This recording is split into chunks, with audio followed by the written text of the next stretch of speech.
If you look through the encyclopedia of the Cleveland Browns dating back to 1990, you will find only 3 years in which the Cleveland Browns have won double-digit games in the past 30 seasons. And even though last year was one of those double-digit seasons, this team has such a poor history that a third-place finish in their division is probably the best finish that this team has had in the past 30 seasons.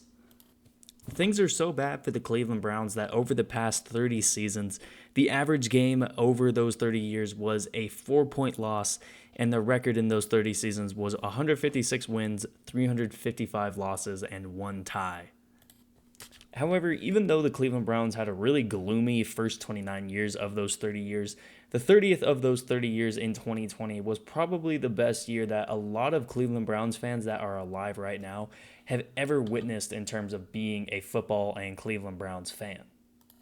It was the first year since 2002 that the Cleveland Browns made the playoffs, and they ended up winning a game, which even though it was against a Pittsburgh Steelers team who was really decimated and who at that point had completely kind of fallen off their own tracks in terms of being a competitive team in the NFL, winning a playoff game for this Cleveland Browns franchise was everything that they needed in terms of being able to get themselves on track to getting back to being one of the best teams in the NFL. And a lot of this had to do with the fact that the offense that this team put on the field last year not only was loaded with talent, but when push came to shove, they could be a somewhat consistent team that could run the ball really well, have an efficient passer, and have receiving and tight end core who could play up to par with what the rest of the team was doing. This was the first year that head coach Kevin Stefanski was coaching this Cleveland Browns team. He also pretty much just served as the de facto offensive play caller and offensive coordinator. And in his first year with Baker Mayfield, there were a couple things that became very apparent with this Cleveland Browns team and the future of Baker Mayfield. One is that Baker Mayfield is a good quarterback. He's going to be consistent. He's just going to be a good quarterback in today's NFL. Another thing is that they do not want him to throw the ball a lot. A lot of that has to do with the fact that the more that Baker Mayfield does throw the ball, the more bad positions it seems to put the team in. I'm not saying that Baker Mayfield, you don't want him throwing 35 to 40 times a game. I'm just telling you what the numbers show you. However, even though he did not attempt a lot of passes, he was 28th in attempts last season. He was 11th in yards per attempt, so that does at least show that he can be an efficient quarterback in today's NFL. However, even though Baker Mayfield had some shortcomings on the offensive side of the ball, the rest of the team ended up helping them get to their best offensive output for this team in about 13 years. 2007 is the only year in the past 30 seasons. Again, going back to this 30 seasons, the only year in the past 30 seasons other than 1994 and 1993 in which they were in the top half of the league in offensive points and offensive yards. So, this team is getting on the tracks. Even though, like I said, Baker Mayfield had some shortcomings, he still has some limitations as a passer. They're obviously moving in the right direction on the offensive side of the ball.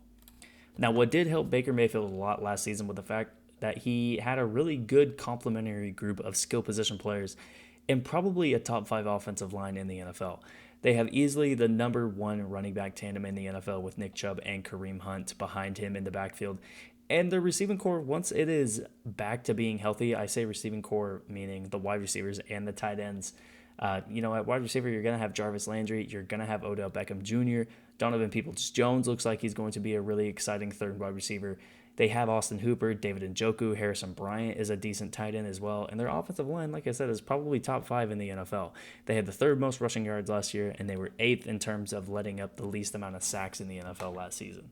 So offensively, they are looking really, really good, and a lot of their players are young and still getting better. Defensively, I cannot really say the same exact things about this defense. They were 21st in terms of points last year. They were 17th in total yards. And really, when you look around this team on the defensive side of the ball, especially last year, you have a star or two in a couple of the defensive, levels. You have a real superstar in Myles Garrett. He is a superstar amongst the defensive ends in today's NFL. He's a superstar amongst pass rushers. It's really if you have a defensive line that features Myles Garrett, you're going to get after the quarterback. That's just how good he is. Linebackers, they don't have anyone that I would consider, a name that anyone would know. Going into this year, they did add Jeremiah Owusu-Koramoah. They did add Anthony Walker Jr. to play middle linebacker. They added some guys at linebacker, but it's going to take some time for them to prove themselves. At the cornerback level, they obviously have Denzel Ward. They didn't make any humongous moves in terms of cornerback. They did draft Greg Newsome in the first round. They signed Troy Hill from the LA Rams. So they made some moves there, but again, nothing too crazy. Their safety spot is something that really interests me because they did sign John Johnson. They did end up trading for Ronnie Harrison last season, midway through the season. So they have some good players to play safety right now. Safety was one of the few positions last year where like Andrew Sendejo was the only guy that played double-digit games for them at that safety position. So I think they would really want to improve that. Again, though, I just don't know if it's a position that really needed too much improvement or it could get much improvement, but they did what they could. And defensively, just in general, this is a team that is going to be okay. They're just going to be okay on the defensive side of the ball for now. And like I said, that's okay for them. The Cleveland Browns did also lose a few decent players on the defensive side of the ball. Carl Joseph is gone, Terrence Mitchell is gone, and two defensive tackles, Larry Ogunjobi and Sheldon Richardson. I think the Larry Ogunjobi loss is a lot bigger than people probably think because that's really one of the few guys that has been groomed and brought up in this Cleveland Browns organization, brought from a young pup drafted into the NFL in the first round into one of the better interior pass rushers and interior defensive players in general. So that's a really big loss for the Cleveland Browns. So now let's go ahead and talk about what we think the Cleveland Browns are going to do in terms of their record this year. I have a few ways that this could end up panning out. How I think it's going to pan out. They have a really tough schedule. They play in the AFC North, so the worst team that they're going to play every year is Cincinnati. And even though Cincinnati is a bad team, they have a good quarterback in Joe Burrow. And that's all you need to win the game in the NFL these days. So Joe Burrow, I could easily see him out-dueling Baker Mayfield in a game or two. I could easily see Ben Roethlisberger with his boatload of talent in Pittsburgh and an incredible defense led by TJ Watt. I could easily see them winning one or two games against Cleveland. And we all know how good the Baltimore Ravens are in the regular season. So honestly, if the Cleveland Browns had a losing record in their divisional games this year, I wouldn't be surprised. I also wouldn't be surprised to see them sweep the division. That's how wide of a net needs to be cast when it talks about this division. Really, just in terms of what their full season looks like, I see them going 10-7. I don't see them really, even if they catch fire, I see them going 11-6. At worst, they're going to be an 8-9 team. And I understand that if you're a Cleveland Browns fan, you're probably thinking 8-9. How could 8-9 happen? That's like if everything goes wrong in Cleveland, which it's Cleveland. Everything can go wrong, and it will go wrong. If you don't think everything will go wrong in Cleveland, it will go wrong. Ask them about the past 30 seasons. I see them going 10-7. They're probably going to make the playoffs again as a wild card team. Probably upset a team in the playoffs just because they're young. They're really wanting.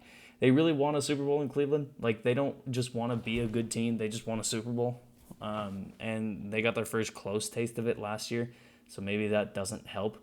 But at the same time, this still is a good team. It's young. It's hungry. They want to win a Super Bowl. I could see them upsetting someone like Tennessee or maybe Pittsburgh again if they win the division. Or they can't beat Kansas City. They can't beat Baltimore in the playoffs. They can't beat...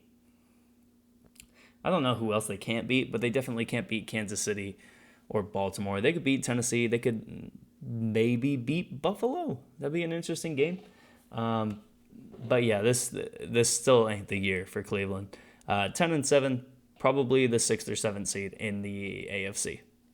With all that being said, that's going to be the video from me. I hope you all enjoyed it. If you did, make sure you leave a like. If you didn't, make sure you leave a dislike. At this point, any feedback is much appreciated. And I'll see you in the next video. Peace.